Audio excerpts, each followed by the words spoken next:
नमस्कार. सुंदर दिवसाची सुंदर सकाळ.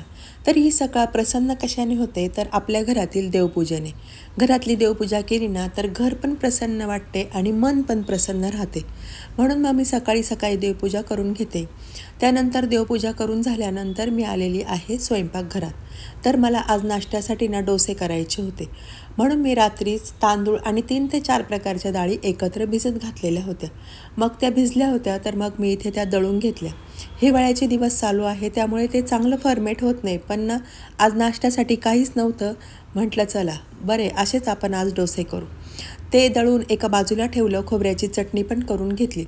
त्यानंतर टिफिनसाठी मला बटाट्याची भाजी करायची होती, म्हणून मी बटाट्याच्या साली काढून घेतल्या आणि बटाट्याचे बारीक काप करून घेतले.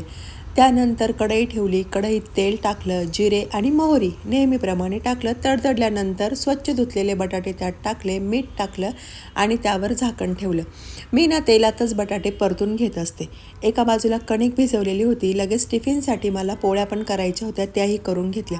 सकाळी ना कामाची खूप धावपळ असते आणि टिफिन असले ना की जास्त. दोन्ही मुलांना सकाळी सकाळी कॉलेज असतं त्यामुळे सकाळी खूपच धावपळ होते.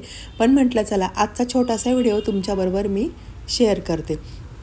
तर इथे माझे बटाटे शिजलेले होते. मग मी त्यात ना मिरची आणि हळद टाकली. ते चांगलं परतवून घेतलं.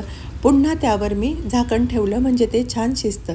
हे बघा इथे माझी ना भाजी छान शिजलेली होती. मग मी वरतून कोथिंबीर टाकली आणि टिफिनसाठी माझी बटाट्याची भाजी तयार झाली. नंतर मुलं नाश्ता करण्यासाठी आलेले होते. मग मी इथे डोसे केले. डोस्यांचं पीठ असं छान आंबलेलं नव्हतं पण ठीक होतं. मग मी इथे मुलांना डोसे करून दिले आणि मुलांचा नाश्ता झाला आणि मुले कॉलेजला गेली.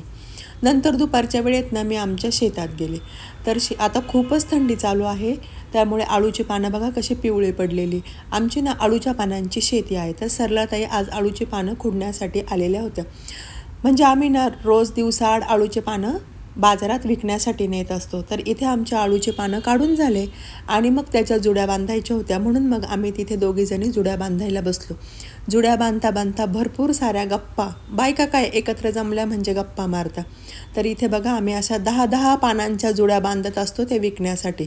नंतर आमच्या जुड्या बांधून झाल्या. सरलाताई जुड्या विकण्यासाठी बाजारात गेल्या आणि मग मी घरी गेले. तर असा होता माझा आजचा दिवस. व्हिडिओ आवडल्यास लाईक, शेअर आणि प्लीज सबस्क्राईब करा. धन्यवाद.